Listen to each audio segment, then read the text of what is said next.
결국 국내에서도 넷플릭스 계정을 함께 거주하는 사람이 아닌 다른 사람들과 공유하면 추가 요금을 지불해야 한다고 합니다.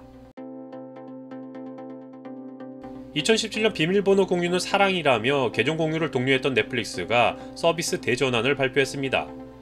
이제 국내에서도 넷플릭스 계정을 다른 사람과 공유하려면 추가 요금을 내야 한다고 합니다.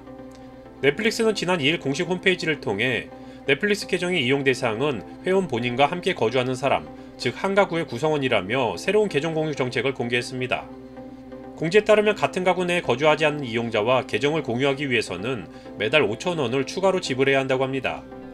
또한 계정을 공유하던 이용자가 신규 계정을 만들어 기존 프로필 정보를 이전하려면 프리미엄은 월 17,000원, 스탠다드는 월 13,500원을 내야 한다고 하는데요. 다만 한 가구의 구성원이라면 이동 중이거나 여행 중일 때도 제한 없이 영상을 시청할 수 있다고 합니다. 넷플릭스는 지난 1일부터 다른 가구 구성원과 계정을 공유하는 회원들에게 순차적으로 이메일을 보내 새로운 정책 안내를 시작했다고 하는데요. 이후 회원들의 IP 주소, 디바이스 아이디 및 계정 활동 등의 정보를 통해 같은 가구에 사는지를 확인한 뒤 외부 이용자의 디바이스가 계정에 접근할 경우 안내 메시지가 표시되도록 할 예정이라고 합니다. 아직 추가 회원을 몇 명까지 허용할지 밝히지 않았지만 같은 정책을 먼저 도입한 해외 사례를 보면 프리미엄 계정은 최대 2개, 스탠다드 계정은 1개의 유료 추가 회원 프로필 생성이 가능할 것으로 전망되고 있는 상황입니다. 넷플릭스는 이미 미국, 캐나다의 북미 지역에서는 물론 뉴질랜드, 포르투갈, 스페인 등 100여 개의 국가에서 계정 공유 제한 정책을 시행해오고 있는데요.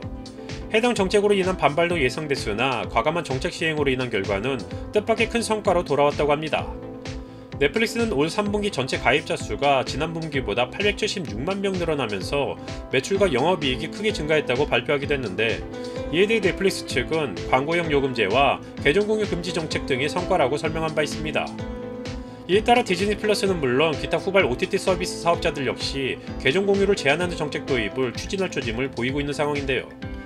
부족한 컨텐츠 수준으로 때로는 논란이 있기도 하지만 아직은 5,000원이라는 감당할 수 있는 정도의 가격 인상에 대해 이번 달 커피 한 잔에 여유를 날려버리며 어쩔 수 없는 약자의 입장에서 독보적인 업계 1위를 달리고 있는 넷플릭스가 양질의 컨텐츠 제공에 더 힘쓰기를 바라며 영상 마치겠습니다.